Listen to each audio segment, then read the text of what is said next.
தன்னை கௌரிப்பனையும் யாருக்கு நாட்டம் இருக்கோ அவள் வந்து குமனிஷி. குத்சிதமான வித்வான். குத்சிதம்னா சம்ஸ்கிருத வார்த்தையும் தமிழில் மட்டமான வித்வான் அவர் தான் இப்போது ரொம்ப பரிபர்னு சொல்கிறோம். இந்த பாகவத்தில் அவர் மட்டமான வித்வான் குமனிஷி அசோ. இப்படி பகவான் அந்த தந்தாங்குளத்திற்கு அனுகிரகம் பண்ணி அந்த அக்ரூருடைய வீட்டுக்கு போகிறார். பகவான் பலராமன் உத்தவனோடு போகிறது. அவர் பூஜை பண்ணி பரமாத்மாவோட பெருமையை சொல்லி பிரார்த்திக்கிறார். சிந்தி ஆசுனஹ சுத கடத்திர தனாப்த கேக தேகாதி மோகர்ஷனாம் பவதி. வீடு வாசல் பணம்னு பத்னி பிள்ளைன்னு வச்சுருக்கனே இந்த ஆசைங்கிற அந்த கயரை அறுத்தெறிய வேண்டும்னு பிரார்த்தினார். அதுக்கு மேலே அக்ரூரை பார்த்து பகவான் உங்கள் போல மகான்களே மகான்கள் பகவத்கீதா பாகவதாக தேவாக சுவாத்சான தேவதைகள்லாம் அபிர்வாகம் கொடுத்தா மழை போடுவார், அபிர்வாகம் இல்லைன்னா மழை இல்லைன்பார். அந்த மாதிரி இல்லை, சாதுக்கள் கொடுத்தாலும் கொடுக்கட்டாலும் க்ஷேமம் கொடுக்குறவார். அப்பேற்பட்ட மகான்கள் எப்படி இந்த நீர்நிலங்களில் நீர் வடிவமாக இருக்கக்கூடிய நதிகளோ சிலானுபத்தில் இருக்கக்கூடிய விக்கிரகங்களோ ஒரு கால வரையறுப்பிற்கு உட்பட்டு ஜனங்களுடைய பாவத்தை போக்க சக்தி உள்ளவை. உடனே பாபம் போகக்கூடிய சக்தி எப்போ யாருக்கு இருக்குது? மகாத்மாவான உங்கள் போன்ற சாதுக்கள். நத்தியம் மஜானி தீர்த்தானி ந தேவாமர்ஷிலாமயாக தே புனந்தி உருகாலேன தர்சனாதேவ சாதவான். பார்த்த மாத்திர ஜனங்களை புனிதமாக்கக்கூடிய சக்தி அடியார்களுக்கு தான் இருக்கும். நான் அம்மா ஸ்ராத்த அன்னைக்கு சப்தாகம் நடக்கும்போது சப்தாகத்துக்கு பூர்த்திக்கு வரும், பூர்த்திக்கு மறுநாள் வரும். அன்னைக்கு ஒன்றும் சாப்பிட முடியாது இல்லையோ, மெதுவாக பாராயணம் உடம்பு புஸ்தகமாக பாராயணம் பண்ணுற பொழுது பரிவா காது கேட்கறாளே, காது கேட்க நன்னா கேட்குறதுங்கிறத தெரியலாம். மெதுவாக படிச்சுன்னு இருக்கேன். ஏண்டா இந்த ஸ்லோகம் தானே அடிக்கடி வருது அப்படின்னு எப்படி தெரிஞ்சவருக்கு నేను சன்னமான குரலில் சொல்லிட்டு இருக்கேன். இந்த ஸ்லோகத்தை இப்போ சொன்ன மாதிரி சொல்லலை, அப்படி சொல்கிற பொழுது படிக்கிற பொழுது என்னடா இது அடிக்கடி வரல அப்படின்னு அகமியம். அன்றைக்கி சமம் அந்த முன்னாடிலானவங்க படிக்காமல் கொஞ்சம் 10 மணி ஆனவுடனே இப்போ சாதம் பண்ண போடுவேன். மறுநாளைக்கு எத்தனை ஆனாலும் கேட்குறவா ஏன்னு கேட்க மாட்டேன். படிவேன் ஏன் இவ்வளோ ஏன் இப்போ ப்ரொஃபஷன் இருக்குது இவ்வளோ முடியுது அப்படின்னு இப்படியே உட்காந்து ஒரு நாளைக்கு கேட்டுருக்காரு. நேராக பார்த்துருக்காரு. 5 மணி நேரம் பாராயணம் பண்ணுறதுக்காக இருக்குது. 5 மணி நேரம் உடம்பு முடியாததுனால படுத்துன்னு படிக்கிறது. நல்லா சப்பலாங்கிட்டும் உட்காந்துருக்கா. அப்படியே தலையை கீழே போட்டுன்னு கையை பிடிச்சின்னு 5 மணி நேரத்தில் அந்த இடம் பூர்த்தி ஆனவுடனே தலையை தூக்குறா. தூங்குற கேட்டுருக்கா. தூங்கினா எழுந்திருக்க முடியுமா? அந்த மாதிரி பரவாயுடைய அனுப்புறது. அக்ரூரை பார்த்து நீங்கள் இங்கேருந்து போகணும், பாண்டவாளுக்கு ஆஸ்வாசம் பண்ணணும். அந்த திருதாற்று குழந்தைகளான பாண்டவாளத்தில் வந்து பட்சபாத்தமாக இருக்கிறா, அதை போய் சொல்லும் அவருக்கு. போனார் அக்ரூரர். அஸ்தினாபுரம் வந்தார். புண்ணியவதியான குந்தி தன்னுடைய குழந்தைகளோட பர்த்தாவை இழந்து தவித்து கொண்டு மற்றவனுடைய கிரகத்தில் மற்றவர்களுக்கெல்லாம் கொடுமைப்படுத்த எல்லாத்தையும் சகித்து கொண்டு சகிப்பே தன்னுடைய குறிக்கோளாக வச்சுக்கொண்டு பண்ணிட்டு இருக்கார். மகானான அக்ரூரை பார்த்த உடனே கிருஷ்ணன் ஞாபகம் வந்து கிருஷ்ணன் என்னை பற்றி பேசுகிறானா, அத்தை குழந்தைகளை பற்றி ஞாபகப்படுத்திட்டானா அப்படின்னு சொல்கிறார்.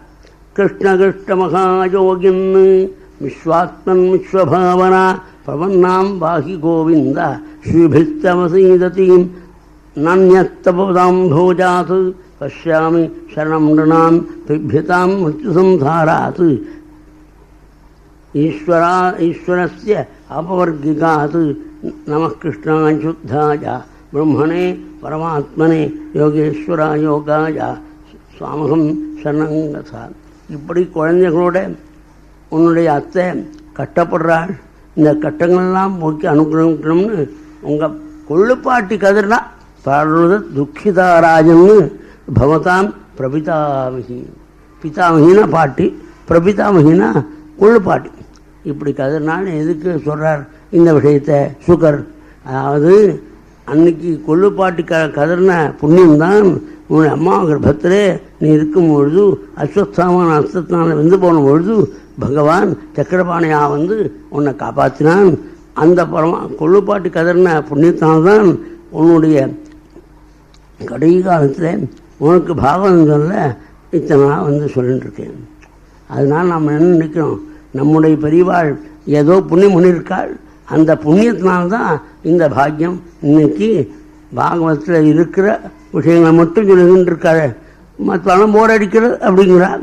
ஆனாலும் அதை பற்றி கவலைப்படாமல் சொல்லிட்டு இருக்காரு. அந்த பாகவதம் கேட்குறோம். பாகவதம் எல்லாத்தையும் கேட்கலாம், பாகவதத்தை சொல்லணும். பாகவதை கேட்குற இந்த உண்மையான பாகவதத்தை கேட்க முடியாத பாக்கியம் நமக்கு ஏற்பட்டது பெரியவா பண்ண புண்ணியம் அப்படின்னு நினச்சோம். 1985 அந்த டிசம்பர் 29 இதை கேட்கிறோம்னா பகவானுடைய புண்ணியம் கருணை. எதுக்கு ஏதோ புண்ணியம் இருக்கா நமக்கு தெரியும், நம்ம புண்ணியம் பண்ணுறது இல்லைன்னு. அதுதான் அப்பேற்பட்ட நம்ம பெரியவாள்லாம் புண்ணியம் பண்ணிருக்கா இல்லையா, அந்த புண்ணியம் நமக்கு கிடைக்கும், குழந்தைகளுக்கு கேட்கும். எப்படி மகான் அக்குரல் திருநாற்றம் வந்தார், 2 கணம் தெரியாதவர், ஆனால் குழந்தைக்கு பிள்ளைட்டு ரொம்ப வேணும்.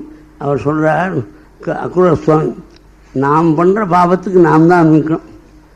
பிள்ளை சொல்கிறான், நாட்டு பொண்ணு சொல்கிறான் அப்படின்னு நினச்சா அனுபவிக்கிறது எமலோகத்தில் நாமக்கும்.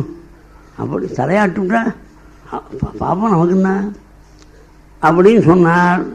கேட்டார், நீ சொல்கிறது தான் உண்மைதான், ஆனாலும் துரியோதனம் வந்து கண்ணை கசக்குன்னு இருந்தால் கழித்து போடுறேன், என்ன பண்ணுறது அப்படின்னு.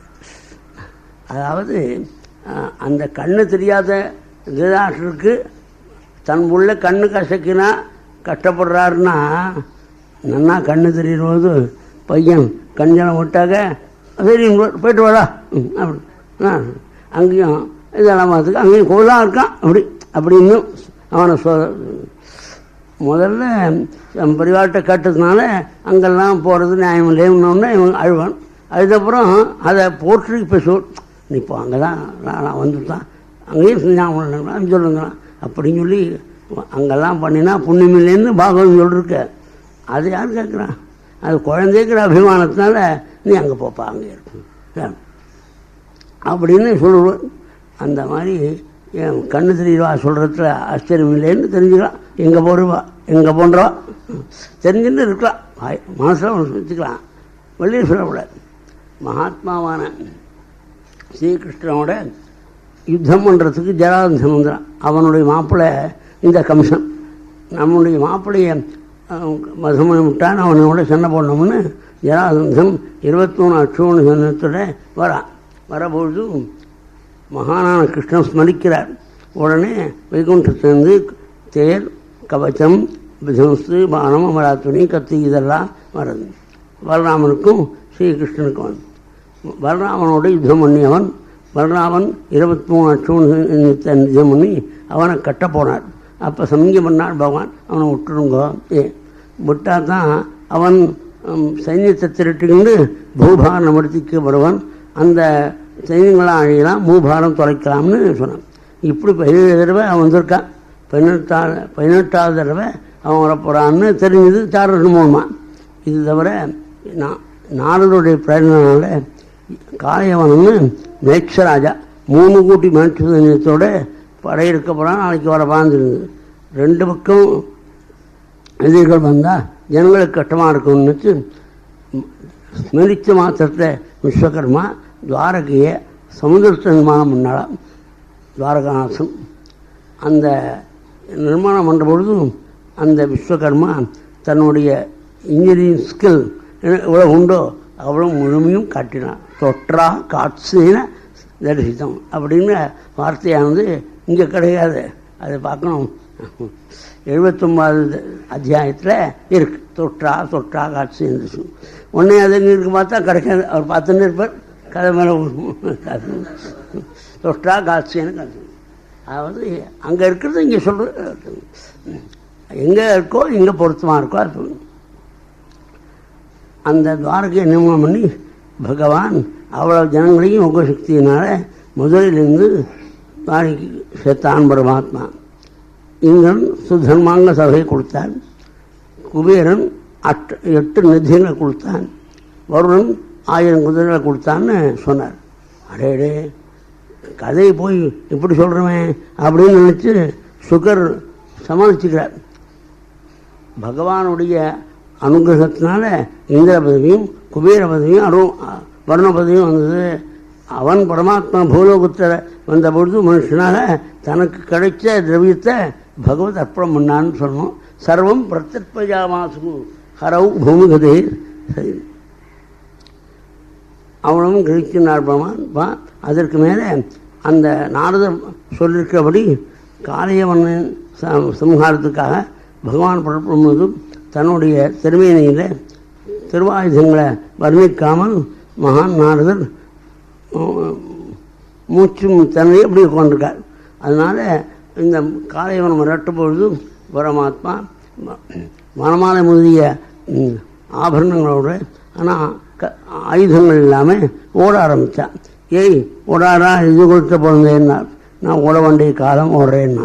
சுவாமி ஒரு மலையில் ஒரு குகையில் போய் ஒழிஞ்சுட்டான். அங்கே கஷ்டப்பட்டு இவன் தான் நம்ம கிளாஸ் இவனை இந்த நேக்ஷன் அங்கே ஒருத்தர் படுத்துருந்தார். அவரை காலை வந்தான். மத்வா அச்சுதம் இது நாராயணன் படுத்துன்னு இருக்கான்னு நினச்சி கிருஷ்ணன் படுத்துன்னு இருக்கான்னு நினச்சி காலை எட்டி ஊத்தான். உடனே அவர் எழுந்தார். கண்ணை தொடச்சுன்னு பார்க்குற பொழுது அவன் பஸ்மாவை போட்டான். இந்த கதையை கட்ட ஆச்சரியமானவன் என்ன காரணம்னா, அதாவது முச்சுகுந்தர் மகாத்மா மாந்தாத்தாவனை புள்ள தேவதைகளுக்கு உதவி செய்வதற்காக தேவலோகம் போய் முருகப்பெருமான் அவளுக்கு உதவி செய்கிறதுக்காக வந்த பிறகு தான் அதிலிருந்து ஓய்வு எடுத்துக்கொண்டு என்ன வரமும் வேணும் கேட்குற போது தேவதைகள் வரவும் வேண்டாம், இந்த வரவணும் என்ன ரொம்ப கலப்பாக இருக்குது, நன்னா தூங்கணும். அதாவது சில பேர் 5 மணி தூங்குறவா, ஏதோ 3 மணிக்கு உட்காந்துருப்பாள்.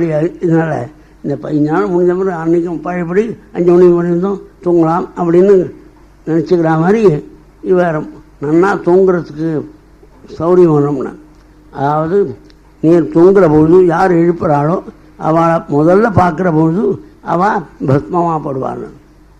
இது அவருக்கு தெரியும். முதுகுந்தார் ரங்கநாதன் ஆனந்தர் நாம் எங்கேயாவது அரண்மனையில் படுத்துன்னு பத்தினியும் புத்தாளோ சேனாதியோ எழுப்பி அவளை பார்த்தோன்னா பஸ்மா மட்டும் அதுக்காக ஒத்துக்கும் தெரியாமல் அந்த குகையை படுத்துன்னு இருக்கார். கதைக்கு முழுக்க போடுது. அப்போ அங்கே படுத்துருக்கார். அப்புறம் திரேதாயம் விட்டு ராமாவதாரம் அப்பவும் படுத்துருக்கார். துவாபரகிட்ட கிருஷ்ணன் அப்பவும் படுத்துருக்கார்.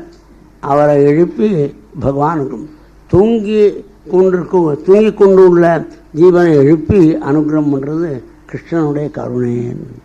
தூங்குறவன் எழுப்பி அனுபவம். அது மாதிரி எழுப்பின ஒன்று அந்த காலை சம்ஹாரம் ஒன்று தன்னுடைய சுரூபத்துக்கு ஆத்மானம் தரிசஜமாசா முச்சுக்குந்தங்கயதீமதே தன்னுடைய சுரூபத்தை கண்குள்ள பார்க்கிறார். அந்த முச்சுக்குந்தர் பகவான் ஸ்தோத்திரம் பண்ணார். கடைசியில் என்ன வேணும்னு கேட்டபொழுது சின்னமிக விஜனார்த்தா தப்பை மாறுதவை அபித்த ஷடமித்ரோலப்தகாந்தி கதஞ்சித் சனதா சௌபேதா தொத்பதாப்ஜம் பராத்மன் அபயம் ரிதமசோகம் பாகிமா அவன்னமீஷ. பல இடங்களில் போயிருக்கேன், பல விஷயங்களை பார்த்துருக்கேன், ஒன்றையும் சாந்தி கிடையாது. அது இப்போ எல்லாருக்கும் ஒன்றும் திறமையே தெரிஞ்சுதான். எங்கும் சாந்தி இல்லாமல் கஷ்டப்படுறேன். உன்னுடைய சரணத்தில் பக்தி என்னைக்கு வரும்? அந்த பக்தியினால் நான் முக்தி பெறும். அப்பா உன்னுடைய சக்தி தர்மத்தினால சில வேட்டையாடு இருக்க அந்த பாபத்தை போக்குக்குள்ள கொஞ்சம் தபஸ் பண்ணு. அடுத்த ஜன்மா பிராமண ஜன்மா மோட்ச ஜன்மம் கிடக்கும்னா மகாத்மான பட்டத்திரி முக்தே துர்யாஞ்ச பக்திம் துத சகலமலம் மோக்ஷமபி ஆசுதத்வ காரியம் கிம்சாயுத்தி தப இதி ச பிராப்ச ததா லோக பிரதீத்யை. அப்பா கிருஷ்ணா, என்ன கருணை! முஜுகனுக்கு முக்திக்கு சமமான பக்தியை கொடுத்து இந்த பாபங்கள் நிவர்த்தி ஆகிறதுக்காக தபஸ் பண்ண சொன்னீங்க. அது எதுக்கு தெரியுமா? உன்னை பார்த்தாலும் தபஸ் பண்ணிருக்கார் முஜுகுந்தர் நினச்சி தபஸில் ஸ்ரத்த ஜனங்களுக்கு வரத்துக்காக சொன்னீங்க வழிய அவருக்கு உன்னை பார்த்தவரும் பாபம் இருக்கா? தப இச்ச ததா பிராட்ச லோக பிரதீதி. லோகத்துக்கு ஒரு பிரதீதி தபஸில் வர்றதுக்காக நீ பண்ணு. மகானா முஜுகுந்தர் புறப்பட்டார் தபஸ் பண்ணுறதுக்காக. பரமாத்மா வந்திருக்கும்போது 3 கோடி மேட்சர்கள் சைன்யத்தை வரத்தினால அவர்கிட்ட வாழ்த்து இருக்கக்கூடிய பணத்தெல்லாம் பகவான் அவகரிச்சுக்கொண்டு வரபொழுது இந்த ஜராசந்தம் நடுவே வந்து மறிக்கிறான். அங்கே மறியல்னு சொல்கிறேன், இந்த மறியல் அன்னைக்கு ஆரம்பிச்சிடும். அவன் அதை போட்டுவிட்டு பகவான் அந்த பணத்தெல்லாம் போட்டுவிட்டு ஓட ஆரம்பித்தான். ஏன்னா ஓடுற அப்படின்னு அது சிரிச்சுக்கிறான். அவன் பிரகதன் பாரு ஓடுறான் பாரு அப்படின்னு. பலராமனும் கிருஷ்ணனும் ஓட வேண்டிய காலம் சொல்லிட்டு ஓடிண்டு ஒரு 110 யோஜனை தூரம் உயரம் உள்ள ஒரு மலையில் ஏறி அதில் வெளியில் குதித்து துவாரைக்கு பலராமனும் வந்தார். இந்த மலையை சுற்றி பகவான் போயிருக்கான். அதனால் மலைக்குள்ளே இருந்து அவன் வந்து போகட்டும் நினச்சி தீய வச்சான். இந்த தீய வைக்கிறதெல்லாம் இப்போ ஆரம்பிக்கிற அப்போவே இருக்கணும். தீய வச்ச விட்டு அது இதை ஒரு வெற்றியாக வந்துச்சான். தர்ம விஜயம் தற்பு யாஸ்மை பற்றியா என்ன கண்டு ஓடினான் அப்படின்னு ஒரு பெரியவர் சொன்னார். வேதாந்தம் ஏதோ ஒரு சொல்லிருக்கார், இவனுக்கு புரியல. இவர் ஏதோ கேள்வி கேட்டார். அந்த கேள்விக்கு பதில் சொல்லாமல் அவர் போகின்றிருக்கார் பெரியவர். அவன் இவர் உடனே நான் கேட்ட மாதிரி அதுக்கு பதில் சொல்லுறது இவருக்கு அப்படின்னு சொன்னார். அதை கேட்டுன்னு அவர் சொன்னார், முட்டாளுக்கெல்லாம் பதில் சொல்கிறது, வைத்துடுற வைக்கம் இல்லைன்னார். இவர் முட்டாள் தெரியுது. அது மாதிரி அதை முட்டாளுக்கு பதில் சொல்லாமல் இருந்தாலே அதை வெற்றியாக தன் காட்டு கல்விக்கு மெய் சொல்ல முடியல வித்வானுக்குன்னு சென்றிருக்கானு இல்லையா? அது மாதிரி சுவாமி இவனோட சண்டை போடல. ஓடி போனது சண்டை போடாமல் ஓடி போனது மலையை சுற்றி அந்த நெருப்பை வச்சதே தன்னுடைய வெற்றியாக நினச்சி பிரமிக்கிறான். பரமாத்மாவுடைய தமையான பலராமனுக்கு ரேவதிங்கிற மகாராஜா ரேவதிங்கிற பொண்ணை பிரம்மதேவன அனுகிரகத்தினால அக்னியினால பலராமனுக்கு கொடுத்தாருன்னு முன்னே சொல்லிருக்கோம். பலாயேதி புரோஜிதம் பிரம்மணா சோதித பிராதாத்தும் பலாய இது புரோஜிதம். பலராமன் கொடுத்தது முன்னே சொல்லிருக்கேன். ஸ்ரீகிருஷ்ணன் ருக்மிணி மாமண்டான்னு ஒரு வார்த்தையை சொல்கிறார். மகான பரீட்சித்து அதை சவிஸ்தரம் சொல்லணும்னு பிரார்த்திக்கிறார். பிரம்மன் கிருஷ்ணகதா புண்ணியாக மாத்வீகீ லோகமலாபகாம் கோணிதப்பேதசன்பானः சுதஜ்ஞோ நித்தியநூதனாக. பிரம்மன்னு சுகாச்சாரியில் பார்த்து கேட்கிறார். கிருஷ்ணகதை சகலவங்களையும் கொடுக்கும். ஆயுராஜ்யம் ஐஸ்வர்யம் போகாமிஸ்தீவ் ஆனுஷங்கிக்கானு ததாதி தியானிதாம் நித்தியம். அப்போ அவருக்கு கிருஷ்ணகதை அவன் மோட்சத்தை விரும்பி கட்டாலும் அவனுக்கு சகல பாக்கியத்தையும் ஆகும். மாத்வீகி கிருஷ்ணகதை மதுரமாக இருக்கும். லோகமலாபகாக சில பேர் பிராயசித்த பண்ணம் பாபம் போகணும்னு நினைப்பாள். அந்த பாபம் போகிறதுக்கு கிருஷ்ணானுஸ்மரணம் புறம் கிருஷ்ணன் நினைக்கிறது தான் சிறந்த பிராயசித்தம்னு ஒவ்வொரு கர்மாவும் முடிக்கிற போது நமஸ்காரம் பிராயசித்தானி அசேஷானி சபக்கர்ம ஆத்மகானவை அனுசேஷாம் ஸ்ரீகிருஷ்ணானுஸ்மரணம். அப்போ ஸ்லோகம் ஒட்டாது. கிருஷ்ணானுஸ்மரணம் பரம் கிருஷ்ணன்னு ஸ்மரிக்கிறது தான் மகாபாகியம் மகாபிராயசித்தம் வரும். கிருஷ்ணானுஸ்மரணம்னு ஒவ்வொரு கர்மா அதான் ஐயாவா சொல்கிறா. எந்த கர்மா பண்ணாலும் நீ பகவன் நாமத்தை ஸ்மரிக்காட்டா உனக்கு கர்மாவுக்கு சாத்குண்யம் இல்லை. அந்த சாத்குண்யத்தை கொடுக்குறது எங்கள் பகவான் நாமா. அந்த நாமத்தை நேரடியாக சொல்லப்படாதான்னு அநேகம் மனுஷங்கள் வச்சு சொல்கிறார். ஆக்கியாயொட்டிங்கிற கிரந்தத்தில். அந்த மாதிரி கிருஷ்ணா பகவானுடைய கதையை கட்டால் கோகோட்டிதனம் கணேஷு காஷி பிரஜாஜகங்காயுத கல்பவாசகம் யஜ்ஞாயுதம் மேருசுவர்ணதானம் கோவிந்தகீர்த்தே நகதா விதுண்யம். கோட்டிக்கு பசுக்களை அதுவும் கணக்காலத்தில் குருக்ஷேத்திரத்தில் பண்ணினா இவ்வளோ புண்ணியமும் அவ்வளோ புண்ணியமும், 10,000 ஞான யாகம் பண்ணியிருந்தா என்ன புண்ணியமும், கோடிக்கணக்கான சொர்ணத்தை தானம் பண்ணா என்ன புண்ணியமும், கங்கைக்கரை முதலிய புண்ணியக்ஷேத்திரங்களில் கல்பகாலம் வாசம் பண்ணா என்ன புண்ணியமோ அவ்வளோ புண்ணியமும் ஸ்ரீ கிருஷ்ணனுடைய திவ்யரத்தத்தை கேட்கும்போது 5 நிமிடத்துக்கு ஈடாகாது. கோவிந்த கீர்த்தேகே நகதாபி துல்லியம், ஒரு காலமும் அது ஈடாகாது. அப்படி சொல்கிறார். இப்படி பிராயசித்த பிரம்மாசமே மதுரமாக காலமாக போக்கணும்னு நினைக்கிறவார். இது சகல பாக்கியங்களும் எல்லாருக்கும் கிருஷ்ண கதை போதும். சுதஜ்ஞம் நித்திய நூத்தனம். அதில் சுதஜான் முற்ற கேட்கிறது தெரிஞ்சு கேட்கிறவனுக்கு தினம் பகவான் கதையை 3லேருந்து 5 உத்தர சொல்லியிருக்கார். கிருஷ்ண சரித்திர நூத்தனம் 7 மணிக்கு 7 மணிக்கு முயக்கப்படான். சில பேர் நேற்று ராத்திரி கேட்டாச்சு இன்னைக்கு கேட்க வேண்டாம் அப்படின்னு சொல்ல போதே அவளுடைய ஹிருதயம். ராமாயணம் பாகவதம் இப்போதும் கேட்டுன்னு இருக்கும்போது ஒரு குழந்தை சொன்ன கதை கேட்டாச்சு வேறு சொல்லுங்க அப்படின்னு சொன்னான்னா அவள்லாம் கதை கட்டவா இல்லை அப்படின்னு தெரிஞ்சிடும். சுதஜ்ஞம் நிச்சயம் ஊற்றுறான். பாகவதம் படிக்கிறவா பாகவதம் படித்தோன்னு நினச்சுன்றதா இந்த மாதிரி சொல்லாமா வார்த்தை.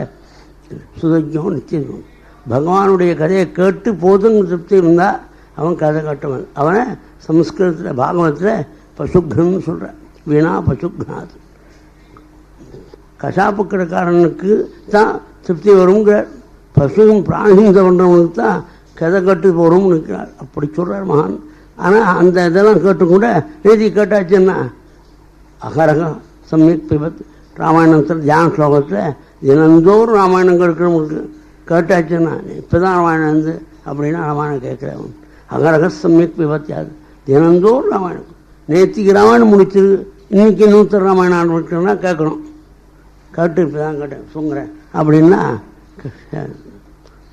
சுதஜா நித்தியம் கேட்டனா பகவத்தினுடைய பெருமையை புரிஞ்சினவன் அவனுக்கு புதுசாக கேட்காம நித்திய நூத்தனா புதுசாக கேட்குறான். அது விஸ்தாரமாக சொல்லணும். விதர்பதேசத்து அதிபதியாக பீஷ்ம மகாராஜன் அவருக்கு ருக்மிணி முதலிய 5 பிள்ளைகள். 6வது புத்திரி ருக்மிணி தேவி மகாலட்சுமி அம்சம். சா உபஸ்வத்திய முகுந்தத்திய ரூபரிய வசியா. பகவானுடைய திவ்யச்சரித்திரம் காட்டா பிரியா ராமகசாகிமேன்னு சொல்கிற மகாலட்சுமி அவதாரமாக சீதாதேவி சொல்கிறதுனால இப்போது அம்பாள் ருக்மிணி தேவி லக்ஷ்மியின் அம்சமானதுனால அவள் உகப்பது பகவத் சரித்திரம்னு பகவானுடைய சௌந்தரியம் அவனுடைய சரித்திரங்கள்லாம் நாரத மகான்கள் தினம் வந்து அந்த சபையில் சொல்வாள். அதை கேட்டபொழுது புண்ணியவத்தியான ருக்மிணி தேவி தன்னுடைய மனனாக ஸ்ரீகிருஷ்ணன் வரணும் அப்படின்னு வேண்டிக்கிறார். புண்ணியாத்மாவான ஸ்ரீகிருஷ்ணன்ற துவாரகாநாதன்ற மகரிகள்லாம் வந்து அம்மாளுடைய சௌந்தரியம் அம்மாளுடைய ஔதாரியம் இதெல்லாம் எடுத்து சொல்கிற பொழுது பகவான் சுதந்திரனும் அவன் சமுத்கூடம் மனோதே விவாகம் பண்ணிக்கிறது தீர்மானம் பண்ணான்னு பகவானுக்கு சுவாதந்திரம் சொல்லணும். உகந்த வயது வந்தபோது மகான்களை வச்சுக்கொண்டு பந்துக்களை வச்சுக்கொண்டு யாருக்கு கொடுக்கலாம்னு மகாராஜா பீஷ்மகர் யோசிக்கிற பொழுது பந்தூராமிச்சதாம் தாத்தும் இந்த கிருஷ்ணனை கொடுக்கலான்னு எல்லாரும் சொல்கிறான். இதை கேட்ட பொழுது ருக்மிங்கிற மூத்த பையன் எழுந்திருந்தான். அவனுக்கு சம்மதம் நான் தவிர்க்க மாட்டேன். ஏன் மாயனம் விடுவார் சொல்வார். பகவான்கிட்ட ஏன் விரோதனுக்கு பாபந்தான் விரோதம். நமஹம் நிஷ்கிருணோமூடாக பிரவத்தியந்தேன தமாக மாயா பகதஜானாக ஆசுரம் பாவாஸ்ரிதா. மனுஷான்னா ஏதோ எல்லை தகராறு காவிரி ஜலம் தகராறு அப்படின்னு இருக்கும். அதனால் பரமாத்மாவுக்கு தகராறு இருக்கிறான்னா பாவம்தான் துஷ்கிடம். இந்த ருக்மியினுடைய நிலத்தை அறுத்துனாரா, அதை தீர்த்து தான் தரமாட்டேன்றாரா? இதுக்கு அவர் மாடு மேய்ச்சவர், அங்கே திருவர் இங்கே திருவர் அப்படின்னு பக்கத்தில் இருக்குது. காளியோத்வாசனம் கோவர்தனோதனம் அந்த கதைகள்லாம் தன் கண்ணில் படாது. இதை சொல்கிறான். அவனுக்கு போய் என் தங்கையை கொடுக்க மாட்டேன் அப்படின்னு சொல்லி பின்ன யார் கொடுக்கணும்னா சிசுபாலங்கிற தன்னுடைய தமோ குணத்தினால அதாதுவாக இருக்கக்கூடிய சிவாலனுக்கு தீர்மானிச்சிருக்கேன் அப்படின்னு. மகாத்மா பீஷ்ம மகாராஜன் புள்ளை அபிமானத்தினால சரி வாய் மூன்றுல தடுக்கிற அவர் ஒன்று சொல்ல சரி ஏற்பாடு பண்ணணும். ருக்மிணி தேவியின் தோழி வந்து என்னடி ருக்மிணி என்னட்டு இவ்வளோ நாள் சொல்லலை, உனக்கு கல்யாணமாவே உடனே தூக்கி வேற போட்டு அம்பாளுக்கு. ருக்மிணி தேவி என்ன விஷயம்னா அவர் சொல்கிறா தோழி. அதை கேட்ட உடனே சதபேத்தியதிதாபங்கி வைதர்பீ துர்மணாபயம் தன்னுடைய மனசு நன்கு கட்டத்தோடு கூட அம்பாளுடைய மனசு ரொம்ப வேதனைப்படுற பொழுது கதற பொழுது ஸ்ரீகிருஷ்ண கோவிந்த ஹரே மூடாரின்னு உத்தர் சொல்கிறேன்னு அங்கே உச்சித்த பிராமணன் வரார். அவர்கிட்ட சொல்லி தன்னுடைய கட்டத்தை பகவானத்தை சொல்லணும்னு அனுப்புகிறார். அவர் துவாரகைக்கு வந்தார்னார்.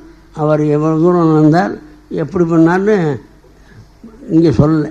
அதாவது பகவானுடைய சங்கல்பத்தினால அந்த மகாபுருஷன் ஒரு நொடியில் துவாரகைக்கு வந்துட்டார். துவாரகைக்கு எப்படி வந்தால் எப்படி கிருஷ்ணனுக்குடைய எழுதணும் பிரதீகாரை பிரவேசித்தா அந்த வாயிற்காப்பாளர்கள் பகவானுடைய திரைக்கொண்டு யார் வந்தாலும் அந்த இடத்துக்கு கொண்டு வரணும் அப்படின்னு பகவானுடைய உத்தரவு. அதனால் அந்த துவாரபாலக்கள்லாம் அந்த பிராமணரை அந்த இடத்துக்கு கொண்டு விட்டு பகவான் அந்த பிராமணரை எதிர்கொண்டு அழைத்து ஆசனத்தில் உட்கார வச்சு ஆச்சாரியா தன்னுடைய தன்னை எப்படி தேவதைகள் பூஜிக்கிறாளோ அது மாதிரி பூஜை பண்ணாராம். ஆத்மானம் தேவகுசா பூஜை பண்ணி சரணத்தை வருடிக்கொண்டு அவரை கேட்குறார், என்ன நீங்கள் பண்ணுற தர்மம் பெரியவாள்லாம் ஒப்பத்துருக்காளா? அது விருத்த சம்மிதான். இப்போ என்ன பண்ணுறாள், எல்லாத்தையும் நல்லதுன்னு நினச்சி இவாளாக தீர்மானம் பண்ணுறா. உடனே பத்திரிகையெல்லாம் போட்டுக்கிண்டு பெரியவாட்ட வச்சேன். ஆனால் உடனே பெரியவா சரின்னு தலையாட்டு முன்னே இருக்கும். அதுக்கு எப்படின்னா ஒரு இடத்துல திருவள்ளிக்கணி சொல்கிறேன். திருவள்ளிக்கணிந்து வந்து பங்குனி உத்திரத்துக்கு காவடி எடுக்கிறதாக போட்டிருக்கார் பத்திரிக்கையில். பெரியவாட்டை வந்து நான் அங்கே உபன்யாசம் பண்ணிருக்கேன். அப்போ ராத்திரி நான் உபன்யாசம் பண்ணினோடனே என்கிட்ட பெரியவாட்டை சொல்லிட்டேன், காதில் போட்டேன் அப்படின்னு. நான் கேட்டேன், எல்லாம் கேட்டேன். நான் கேட்டு தான் எனக்கு சொல்கிறேன். என்ன பங்குனி உத்திரம் காவடி இருக்கிறேன்னு ஒன்று, என்ன திருவள்ளிக்கணி நான் வந்திருக்கேன், ஆனால் மலை இருக்கிறது நான் பார்க்கலையே. திருவள்ளிக்கணி இந்த மலை இருக்குன்னு என்ன அர்த்தம்? மலை இருக்கிற இடத்துல கிடும்பன்கிற கதையினால் காவடி இருக்கிறது நியாயங்கிறது பெரியவா சொல்கிறா.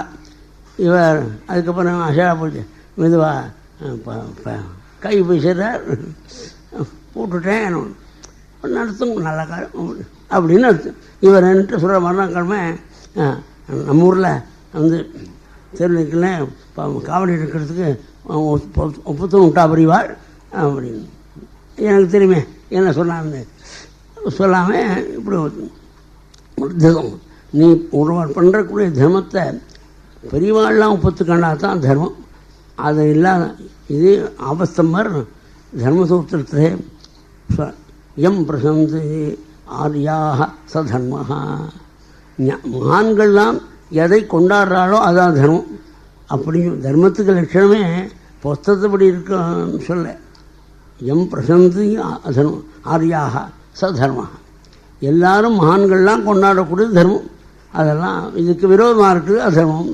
இப்போல்லாம் நடக்கிற காரியங்கள்லாம் எல்லாம் இவா பெரியவா சொன்னான்னு சொல்கிறது அநேகம் அப்படி இல்லை. அதுக்காக அநேகம் அப்படி இல்லை. எல்லாம் சிலது அது வாட்ட சொன்னது, சிலது பெரியவா சொன்னான்னு சொல்கிறான், இவன் சொல்கிறான். அதெல்லாம் தர்மம்.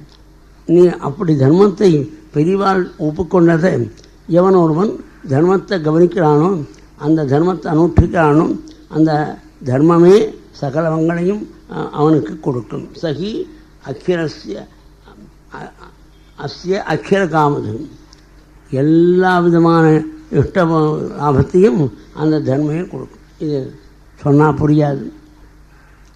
ஒரு பிரகிருதி விலாசம்னு ஒரு புஸ்தகம் எழுதியிருக்கார், ஒரு போயட் லாரட்.